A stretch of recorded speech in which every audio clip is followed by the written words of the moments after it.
மாலை நேரத்தில் முற்றத்தில் காற்று வாங்கி கொண்டிருந்த மகதியிடம் வந்து நின்றான் மூர்த்தி. அவனை கண்டதும் மகதி அச்சமுற்றான். ஆனால் அடுத்த நொடியே அவளின் முகம் பிரகாசமானது. தனக்குத்தான் என எண்ணி சிரித்தபடியே அவளிடம் பேச வர அதற்குள் வேங்கையன் உள் நுழைந்தான். நீ இங்கதான் இருக்கியா? உன்னை தேடிக்கிட்டு இருந்தேன் என சொல்ல அதை கேட்ட மகதியும், நான் எங்கேயும் போகல, நீங்களே என்னை போகச் சொன்னாலும் போக மாட்டேன், உங்க பக்கத்திலேயே நிழல் போல இருப்பேன் என சொல்ல அதை கேட்டு முதலில் குழம்பிய வேங்கையனும் அங்கு மூர்த்தி இருப்பதை கண்டு மகதி நடிக்கிறாள் என புரிந்து கொண்டு தானும் நடிக்கலானான். எனக்கு நீ நிழலானா நான் உனக்கு உயிராவேன் என சொல்ல மகதிக்கு மகிழ்ச்சி எல்லை மீறியது. ஆனால் வேங்கையனும் சட்டென கண்ணடித்து மூர்த்தி இருப்பதை சைகையால் காட்டவும் அவளுக்கு சலிப்பே வந்தது. ஓ, வேங்கையன் நடிக்கிறான் என புரிந்து கொண்டவள் சிரித்த முகத்துடன், வாங்க வந்து என் பக்கத்தில் உட்காருங்க, இங்க தென்றல் காற்று வீசுவது சுகமா இருக்கு என சொல்ல அவனும் தயக்கமின்றி அவளின் பக்கத்தில் சின்ன இடைவெளி விட்டு அமர்ந்தான். நடப்பதை கண்ட மூர்த்திக்கு எரிச்சலாக இருந்தது. அவர்களை பார்த்தபடியே எதிர்புறம் அமர்ந்து கொண்டான். மூர்த்திக்கு பிடிக்கும் என ஜானகியோ பலகாரங்களை வெகு ஆர்வத்துடன் செய்து கொண்டிருந்தாள். நான் வந்ததும் என்னை பார்த்து நீங்க ஒரு பாட்டு பாடினீங்களே, அது ரொம்ப நல்லா இருந்தது, நீங்க இவ்வளவு அழகா பாடுவீங்கன்னு நான் எதிர்பார்க்கல என்றாள் மகதி. அது சும்மா பொழுது போகாம இருக்கிறப்ப பாடுவேன், என்னவோ தெரியல, உன்னை பார்த்ததும் சட்டுன்னு அந்த பாட்டு என் மனசுல உதயமாகி அது அப்படியே பாட்டா பாடிடுச்சு, எல்லாமே இயல்பா நடந்தது என்றான் வேங்கையன். பிரமாதமா பாடுவீங்க, வெறும் 4 வரினாலும் அற்புதமா இருந்தது. ஆமா, மீதி பாட்டை எப்ப பாடி காட்டுவீங்க? அதுக்கென்ன, இப்பவே பாடுறேன், கேட்குறியா? கண்டிப்பா என சொல்ல அவனும் பாட தயாரானான். அந்நேரம் ஜானகியும் பலகாரத்தட்டுடன் மூர்த்தியிடம் வந்தான். முத்துமணி தீரல் ரத்தினமோ, மொய்க்குழல் மேக சித்திரமோ, செக்கச் சிவந்த இதழாலே சிந்தும் புன்னகை மந்திரமோ, யார் யார் யார் அவள் யாரோ, ஊர் பேர்தான் தெரியாதோ, சலவை கல்லை சிலையாக தங்கப்பழம் கையாக மலர்கள் 2 விழியாக மயங்க வைத்தாளோ என பாடி வைக்க அதை கேட்டு உற்சாகமாக கைகளை தட்டினாள் மகதி. சூப்பரா பாடினீங்க என்றான். அவர்களின் மகிழ்ச்சியை சகிக்க இயலாமல் கடுப்பான மூர்த்தியோ தன்னிடம் வந்த ஜானகியை வெறுப்பாக பார்த்தான். அவனின் மனநிலையை அறியாத ஜானகியோ, மாமா மாமா இங்க பாருங்க, உங்களுக்கு பிடிச்ச பலகாரங்களை செய்து கொண்டு வந்திருக்கேன், சாப்பிடுங்க மாமா என சொல்ல மூர்த்தியோ இருந்த கோபத்தில் அவள் கொண்டு வந்த பலகாரத்தட்டை தட்டிவிட்டு, ரொம்ப முக்கியம், இதெல்லாம் எனக்கு பிடிக்கல என்றான். என்ன மாமா ஆச்சு உங்களுக்கு? இதெல்லாமே நீங்கள் ஆசையாக சாப்பிட்றதானே, எத்தனை முறை நான் உங்களுக்காக இதை கொண்டு வந்தப்பெல்லாம் சாப்பிட்டீங்க, இப்போ என்னாச்சு மாமா? அப்போ நீ ஏன் முறை பொண்ணாக இருந்த, சாப்பிட்டேன், இப்போ நீ இன்னொருத்தனோட மனைவி, அந்த எல்லையிலே நீ இரு, நானும் தள்ளியே இருக்கேன், உன் புருஷன் இருக்கிறப்ப எதுக்கு எனக்கு பலகாரத்தை கொண்டு வந்து கொடுக்குற, நான் கேட்டனா உங்ககிட்ட என எரிந்து விழ அவளோ கண்கள் கலங்கினாள். மாமா ஏன் மாமா கோச்சிக்கிறீங்க, எதுக்காக இப்படி வெடுக்குன்னு பேசுறீங்க, முன்ன மாதிரி என்கிட்ட பாசமா பேசுங்க மாமா. பேசுறதா உங்ககிட்டயா? சே, ஏன் என்கிட்ட பேசுனா என்ன தப்பு? இன்னொருத்தைய மனைவி கூட நான் பாசமா பேசினா பார்க்கிறவன் என்னை கேவலமா நினைப்பான். நான் தான் இந்த கல்யாண வாழ்க்கையே விட்டுட்டு வர்றேங்கிறேனே மாமா, அப்புறம் என்ன? வர்ற அன்னைக்கு உன் மேல பாசத்தை பொழியிறேன். இப்ப இடத்த காலி பண்ணு, ஒரே புழுக்கமாக இருக்கு, தாங்க முடியல, காத்து வரட்டும், போரியா முதல்ல என விரட்ட ஜானகிக்கு மனம் கனத்து விட்டது. ஏன் இவ்வாறு நடந்து கொள்கிறான் என புரியாமல் திகைத்து மகதியை பார்க்க, மகதியோ அலாதை என்பது போல் சைகை செய்து வேங்கையனிடம், உங்களுக்கு பலகாரம் சாப்பிட பிடிக்குமா என கேட்க, அவனோ, ஓ பிடிக்குமே, செய்து கொடுத்தா சாப்பிடுவேன், என்னென்ன பிடிக்கும்னு சொல்லுங்க, நான் செஞ்சு கொண்டு வரேன் என்றான். உனக்கு எதுக்கு வீண் சிரமம், அம்மா இருக்காங்க, அவங்க கிட்ட சொன்னால் அவங்க செய்து தரப்போகிறாங்க, நீ ஏன் அடுப்படியில் வேகணும், மனசுக்கு பிடிச்சவங்களுக்காக கொஞ்சம் கஷ்டத்தை கூடவா நான் தாங்க மாட்டேன்? அப்படி இல்லை, வந்த அன்னைக்கே எதுக்கு, கொஞ்ச நாள் போகட்டும், சரி உனக்கு என்ன பலகாரம் வேணும்னு சொல்லு, செய்ய சொல்கிறேன் என்றான் வேங்கையன். நான் சொல்கிறத நீங்களே செய்து கொண்டு வாங்க, நான் சாப்பிட்றேன். நானா, சமையலா என்றான். ஏன் எனக்காக செய்ய மாட்டீங்களா? சரி முயற்சி செய்கிறேன், அம்மா கிட்ட கேட்டு கற்றுக்கிறேன். சரி உனக்கு என்ன பலகாரம் வேணும் சொல்லு. என்ன சொல்லலாம்? இங்கே பாரு, எனக்கு சமைச்சு எல்லாம் அனுபவம் இல்லை, அதனால் சுலபமாக செய்கிற மாதிரி பலகாரமாக சொல்லு என்றான். சரி, கேசரி கொண்டு வாங்க. சரி, நான் போய் கற்றுக்கிட்டு செஞ்சு கொண்டு வரேன் என சொல்லிவிட்டு உடனே வேங்கையன் சென்று விட ஜானகி அசந்து விட்டார். என்ன இவன் இப்படி மாறிட்டான்? எதுக்காகவும் அடுப்படிக்கு போகாதவன் இன்னைக்கு மகதிக்காக போறானே, என்ன நடக்குதுன்னு போய் பார்க்கலாம் என நினைத்து அவன் பின்னாலே சென்றான். மகதிக்கும் செல்ல வேண்டும் என ஆசைதான், ஆனால் அதை கெடுத்தான் மூர்த்தி. என் பேர் மூர்த்தி என பேச்சு கொடுக்க மகதியோ மென்மையாக சிரித்துவிட்டு, என் பேர் மகதி. ஓ, நல்லா தெரியுமே, எப்படி? எனக்காக பார்த்து வச்ச பொண்ணு ஆச்சே நீங்க. அப்படியா? எனக்கு தெரியாதே, சாரி என்றான். பரவாயில்லை, இருக்கட்டும். ஆமா, எதுக்காக இங்க வந்தீங்க? புரியல என இவள் கூற, வேங்கையெல்லாம் ஒரு ஆளா? உங்களுக்கு ஏத்தவனே அவன் இல்லைங்க என்றான். அப்படியா? ஆமாம், நல்லா படித்த அரசாங்க வேலையில் இருக்கிறவனை பார்க்கலாமே. ஏற்கனவே அப்படி ஒருத்தனை பார்த்தோம், ஆனால் அவன் கெட்டவன், அயோக்கியன்னு யாரோ தகவல் சொன்னாங்க. அதில் அந்த வரனை விட்டுட்டு இந்த இடத்த பார்த்தோம். ஐயோ, அது யாரோ தப்பான தகவல் சொன்னது. உண்மையிலே உங்களுக்கு பார்த்த வரன் நல்லவனுங்க. அது எப்படி உங்களுக்கு தெரியும்? ஏன்னா அந்த வரனே நான் தானே. என்னது, நீங்களா? ஆமாம், யாரோ என்னை பற்றி தப்பாக சொல்லியிருக்காங்க.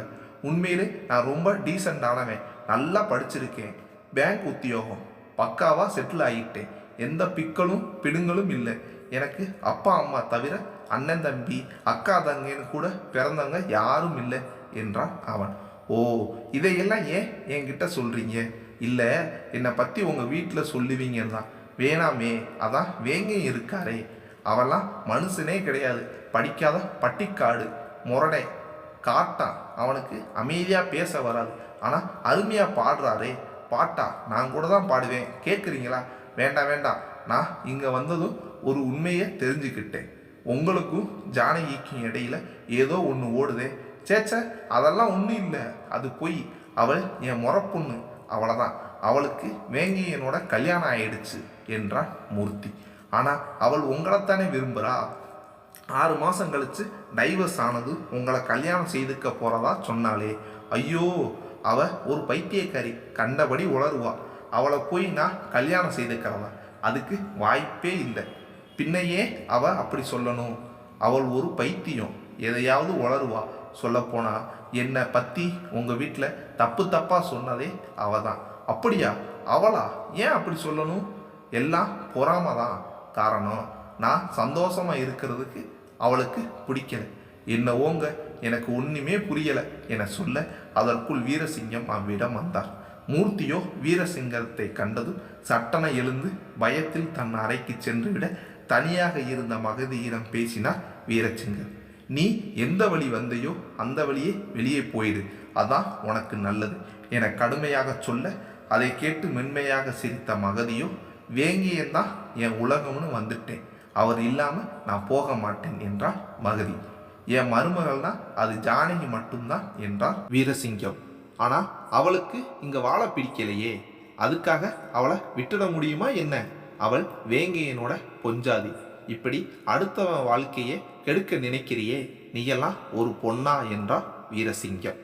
வேங்கையன் வாழ்க்கையை நாசமாக்க கூடாதுன்னு வந்தேன்.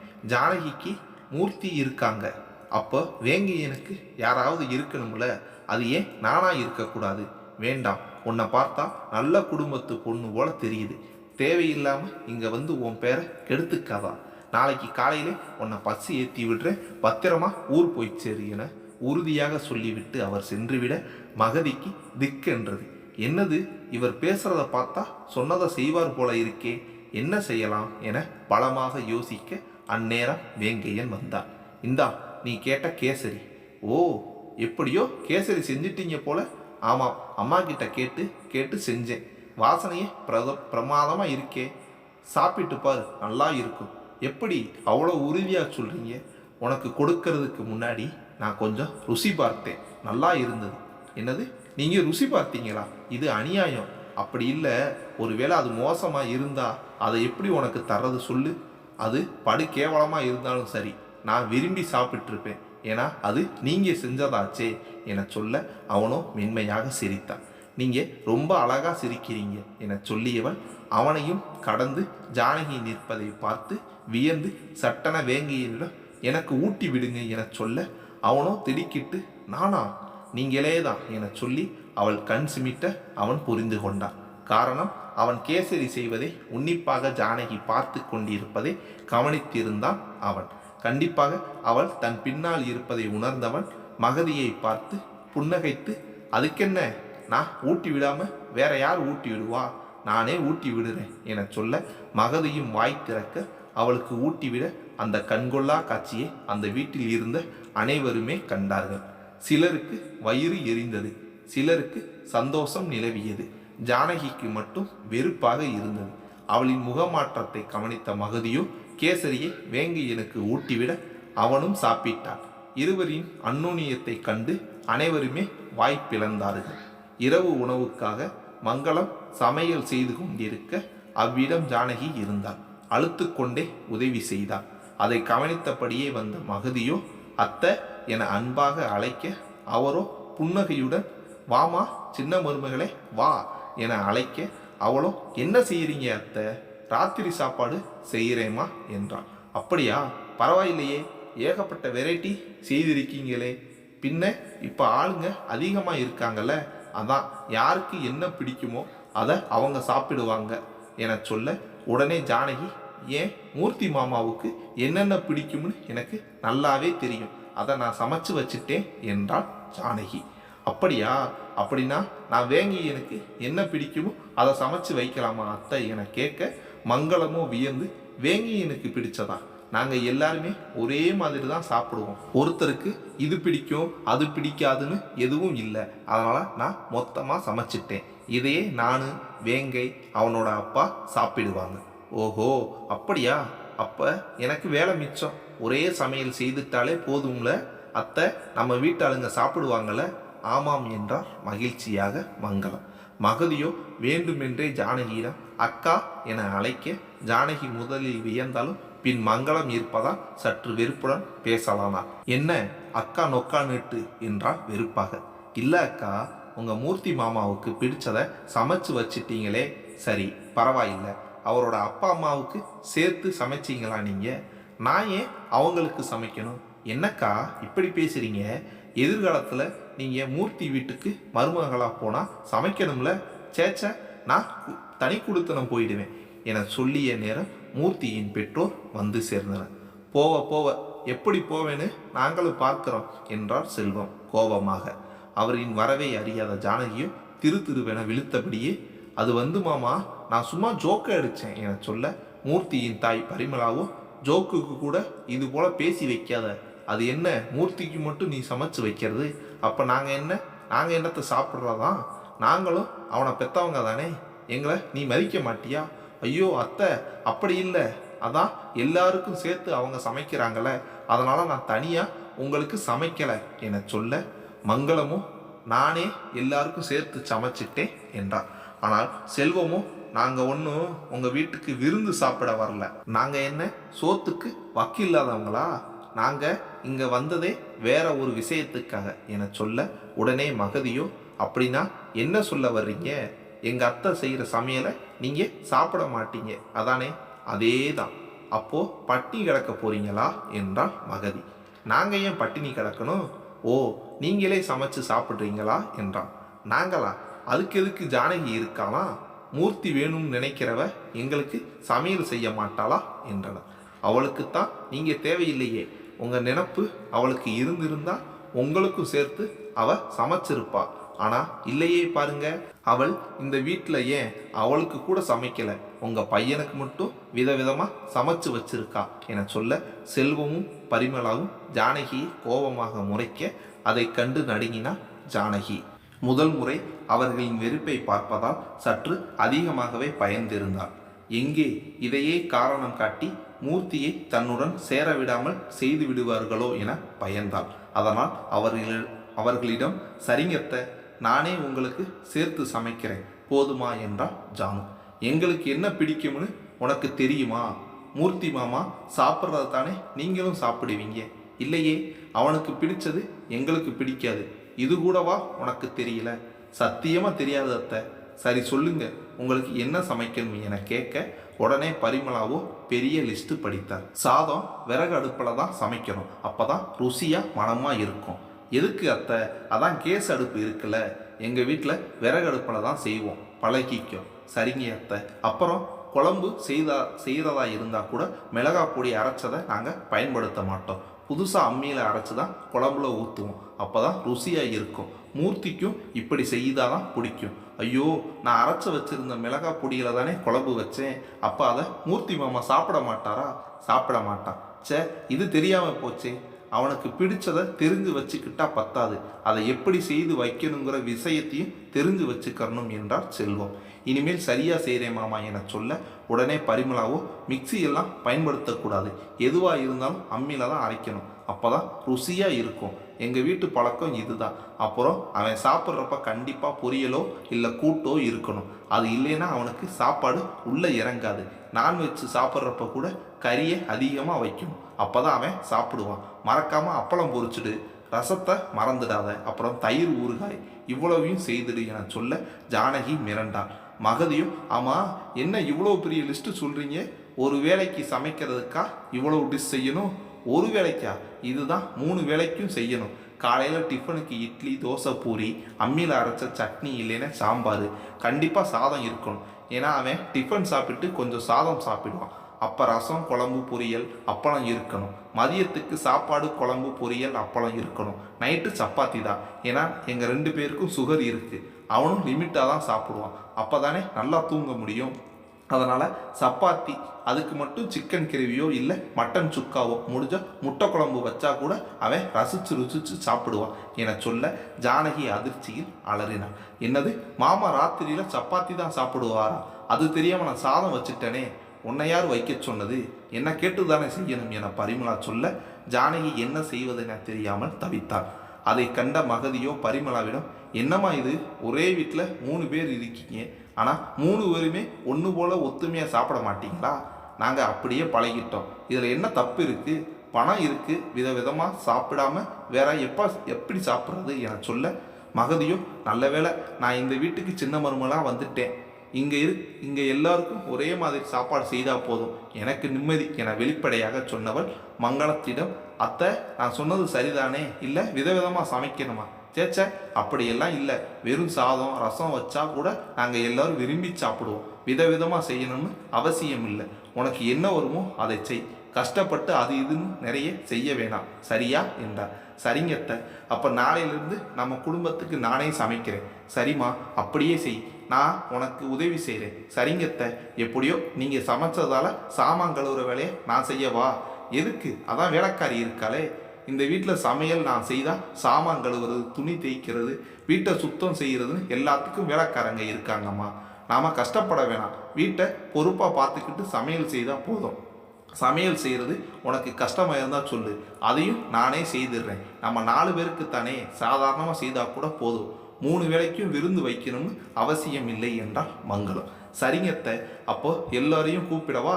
நாம் எல்லாரும் ஒன்றா உட்காந்து சாப்பிடலாம். தாராளமாக, நீ போய் எல்லாரையும் கூப்பிடு, அதுக்குள்ளே நான் சமைச்சதை கொண்டு வந்து சாப்பிட்ற இடத்துல வச்சிடுறேன். அத்தை, அதையாவது நான் செய்கிறேனே, இத்தனை நாள் நான் தான் அதை செய்தேன், அது ஒன்றும் கஷ்டம் இல்லை, வேணும்னா நீ காலையிலிருந்து இந்த வேலையை செய்யலாமே என்று சொல்ல, ஓ தாராளமாக செய்கிறேனே அத்தை, எனக்கு இது பிடிச்சிருக்கு என சொல்லியவள் ஜானகியை பார்த்தாள். அவளோ பதட்டமாக இருக்க இலப்பமாக சிரித்தவள் அவளிடம் சென்று அவளின் தோளை தட்ட அவளோ மகதியை பேய் போல பார்த்து வைத்தாள். பயப்படாதீங்க அக்கா, இது நான் தான், உங்களை நினச்சா பாவமாக இருக்குது, செஞ்சு வச்ச சாப்பாடெல்லாம் வீணாயிடுச்சு, இனி என்ன செய்வீங்க? சரி விடுங்க, போங்க, நேரத்தோட சப்பாத்தி செய்யுங்க, மறக்காமல் கறி குழம்பும் செய்யுங்க, எங்கள் குடும்ப சமையல் முடிஞ்சிடுச்சு, அதனால் நாங்கள் போய் சாப்பிட்றோம். நீங்கள் பொறுமையாக சமைச்சு முடித்து உங்கள் மூர்த்தி மாமாவுக்கும் அவரோட குடும்பத்துக்கும் சாப்பாடு பரிமாறி அதுக்கப்புறம் நீங்கள் சாப்பிட்டு முடிக்கிறதுக்குள்ளே 12 ஆயிடும்னு நினைக்கிறேன். சரிக்கா, நான் போகிறேன், எனக்கு பசிக்குது என சொல்லிவிட்டு அவள் வெளியே செல்ல மங்களமும் சமைத்த உணவுகளை சாப்பிடும் இடத்தில் வைக்கலானார். அந்நேரம் மூர்த்தியின் குரல் கேட்டது. பசிக்குது, சமையல் ஆச்சா இல்லையா என்றான். அதை கேட்டதும் ஜானகி வெளவெளத்து போனார். செல்வமோ காதில் விழுந்ததா, அவன் பசி தாங்க மாட்டான், சட்டு புட்டுன்னு சமைச்சிட்டு வந்து கூப்பிடு என சொல்லிவிட்டு தன் மனைவியை அழைத்து கொண்டு சென்று விட்டான். ஜானகிக்கு கண்கள் இருளத் தொடங்கியது. பின் தன் முகத்தை தண்ணீரால் அலம்பிவிட்டு மணமளவென சப்பாத்தி மாவை பிசையலானாள். அவள் பிசைந்து முடிக்கவும் மூர்த்தி வரவும் சரியாக இருந்தது. இன்னும் என்னதான் செய்யற? பசிக்குது. இதோ மாமா, ஆயிடுச்சு, மாவு பிசைஞ்சிட்டேன், சுட்டு எடுத்துடுறேன். சரி, தொட்டுக்க என்ன செய்திருக்க? அதுவா, இனிமேல் தான் செய்யணும். இன்னும் செய்யலையா? சாரி மாமா, நான் சாதம் சாம்பார் வச்சேன். ஆனால் நீங்கள் சப்பாத்தி சாப்பிடுவீங்கன்னு இப்போ தான் உங்கள் அம்மா சொன்னாங்க. ஐயோ, சே, பசி வேற வயிற்ற கிள்ளுது. இதுக்கு மேலே நீ எப்போ குழம்பு செய்வ? செய்திடுறேன் மாமா, 10 நிமிஷத்தில் முடிச்சிடுறேன். சாப்பாடு முடிஞ்சதும் என் ரூமில் கொண்டு வந்து வை. ரூமுக்கா? ஏமாம்மா, இங்கேயே எல்லோரும் ஒன்றா உட்காந்து சாப்பிடலாமே. நான் என்னைக்கு எல்லோரோடையும் சேர்ந்து உட்காந்து சாப்பிட்ருக்கேன். எனக்கு தனிமை தான் பிடிக்கும். ஏதோ வெளியிடங்களில் எல்லோருக்கூடவும் சாப்பிட வேண்டிய கட்டாயம். அதனால் சாப்பிடுவேன். எனக்கு தனியாக கொண்டு வந்து கொடுத்துரு. அப்படியே என் அப்பா அம்மாவுக்கு அவங்க ரூமில் கொண்டு போய் வச்சுடு என கட்டளையிட அவளோ பேச முடியாமல் வாயடைத்து போய் தலையை மட்டும் பூம்பும் மாடு போல காட்டி வைத்தாள். வெளியே சாப்பிடும் இடத்தில் ஒரே சிரிப்பு சத்தம். வீரசிங்கம் வேங்கையன் சாப்பிட அமர அவர்களுக்கு மங்களமும் மகதியும் பரிமாறினார்கள். வீரசிங்கமும் மகதியை முறைக்க அதற்காக அவள் அசரவில்லை. தைரியமாக இருந்தாள். அதுவே அவருக்கு மிகவும் பிடித்திருந்தது. வேங்கையனோ, எங்களுக்கு பரிமாறினது போதும், நீங்கள் 2 பேரும் உட்காந்து சாப்பிடுங்க என சொல்ல, மங்களமும் ஆகன்டூப்பா, நீங்கள் சாப்பிட்டு முடிங்க, நாங்கள் அப்புறம் சாப்பிட்றோம். அப்புறம் எப்போ சாப்பிடுவீங்க? இப்போயே நேரம் ஆயிடுச்சு, வாங்க என அழைக்க, மகதி தயங்கி வீரசிங்கம் என்ன நினைப்போற நினைத்து கலங்க, அதை புரிந்து கொண்ட வீரசிங்கமும் தொண்டையை கனைத்து விட்டு, வேங்க சொல்கிறது சரிதான், இப்போவே நேரம் ஆயிடுச்சு, வாங்க சாப்பிடுங்க. ஒன்றா சாப்பிட்றதுல ஒன்றும் குறைஞ்சிட மாட்டோம். நாங்கள் மட்டும் முதல்ல சாப்பிட்றதால பெரிய ஆளாக ஆகிட மாட்டோம். குடும்பத்தோடு சாப்பிட்றப்ப தான் சாப்பாடு இன்னும் ருசியாக இருக்கும் என சொல்ல, மகதி சிரிப்புடன் சட்டென வேங்கையன் பக்கத்தில் சாப்பிட அமர்ந்தார். மங்களமும் தன் கணவரின் பக்கத்தில் அமர்ந்தார். வேங்கையன் மகதிக்காக பரிமாறினான். மங்களத்திற்கு வீரசிங்கம் பரிமாறினார். அனைவருமே கதைகளை பேசிக்கொண்டு சிரித்தபடியே சாப்பிடலானார்கள். அந்த காட்சியை கண்ட ஜானகிக்கு எரிச்சலாக இருந்தது. எப்படி ஒன்றா உட்காந்து ஜாலியாக சாப்பிட்றாங்க பாரு, சே என அழுத்து கொண்டு சமைக்கலானார். சமையல் செய்து முடித்து மூர்த்தி சொன்னது போல அவனுக்கு அவனது பெற்றோர் என அவர்களது அறையிலே சாப்பாடு கொண்டு வந்து வைத்துவிட்டு காத்திருந்தார். அவர்களோ 1000 குறைகளை சொல்லியபடி சாப்பிட்டு முடித்தார்கள். அதில் மூர்த்தி பேருக்குத்தான் டீசண்டானவன். சாப்பிடும் இடத்தை குப்பை போல ஆக்கி வைத்திருந்தான். அதை அப்படியே சுத்தம் செய்ய ஜானகிக்கு மனம் வரவில்லை. ஆனாலும் வேறு வழி இல்லையே என வெறுப்புடனே செய்து முடித்து வந்தாள். அவள் வருவதற்குள் வேலைக்காரி அனைத்து சாமான்களையும் கழுவிவிட்டு உறங்கி கொண்டிருக்க ஜானகிக்கு கடுப்பாக இருந்தது. வேலைக்காரியை எழுப்பினால் பாவம், அவள் அசதியில் நன்றாக உறங்கி கிடக்கவே ஜானகியை அனைத்து சாமான்களையும் கழுவி ஓய்ந்து போய் வந்தாள். இன்னும் அவள் சாப்பிடவில்லை. அதை கேட்க அங்கே யாரும் இல்லை. முக்கியமாக மூர்த்தி இல்லை. அவளுக்கும் பசி உணர்வே போய் அசதி வர தன் அறைக்கு சென்று படுக்கையில் படுத்து கண்கள் மூடினாள். வேங்கியின் மனைவியாக இந்த வீட்டுக்கு மருமலாக வந்த பின்பு அவளுக்கு பிடித்த உணவுகளைத்தான் மங்களம் சமைத்தார். அவளும் அனைவருடனும் உண்ணாமல் தனியாக தன் அறையில் உண்டாள். வேங்கையினுடன் உண்ண அவளுக்கு வெறுப்பு. மற்றவர்களுக்கு பரிமாறுவதற்கு கூட கஷ்டப்பட்டாள். பெரிதாக சமையல் வேலை இல்லை. அனைத்துமே மங்களமும் மற்ற வேலைகளுக்கு வேலைக்காரியும் செய்து விடுவதால் அவள் வெகு நேரம் ஓய்வுடனே இருப்பாள். நேரத்திற்கு அவள் அறைக்கே உணவு வந்துவிடும். அவளும் உண்டுவிட்டு குரல் தருவாள். உடனே வேலைக்காரி சென்று அவள் சாப்பிட்ட பாத்திரங்களை கொண்டு வந்து சுத்தம் செய்வாள். அவள் வந்த நாளில் இருந்து இன்று வரை ஜானகியை ஒரு முறை கூட யாரும் குறை கூறியதில்லை. அவளை உள்ளங்கையில் வைத்து தாங்கினார் மங்களம். கண்ணுக்குள் வைத்து பார்த்து கொண்டான் வேங்கையன். அவளுக்கு என தனி மதிப்பு தனி மரியாதை தந்து உயர்வாக பார்த்தார் வீரசிங்கம். அவளாக எதையும் சமைச்சதும் இல்லை. அட, யாருக்கு என்ன பிடிக்கும் என்பது கூட அவளுக்கு அறிந்து வைத்திருக்கவில்லை. அவளுக்கு அவர்கள் யாரும் தேவைப்படவில்லை என்பதால் எதையும் தெரிந்து கொள்ளாமலே இருந்தாள். ஆனால் இப்போது அவள் சாப்பிட்டாளா என்று கேட்க யாரும் இல்லையே, தன்னை இப்படி விட்டு விட்டார்களே என அப்போதும் மங்களத்தைத்தான் மனதுக்குள் திட்டினார். வேண்டாத நேரமெல்லாம் சாப்பிட்டியா, வேற ஏதாவது வேணுமா, வாங்கி வரவா என கேட்கும் வேங்கையன் கூட மகதி வந்த பின்பு தன்னை பாராமல் விலகிவிட்டானே என நினைத்து கோபம் கொண்டாள். அதைவிட அவள் விரும்பிய மூர்த்தி கூட அவளுக்கு துணை இல்லாமல் போய்விட்டானே என நினைத்து கண்கள் கலங்கினாள்.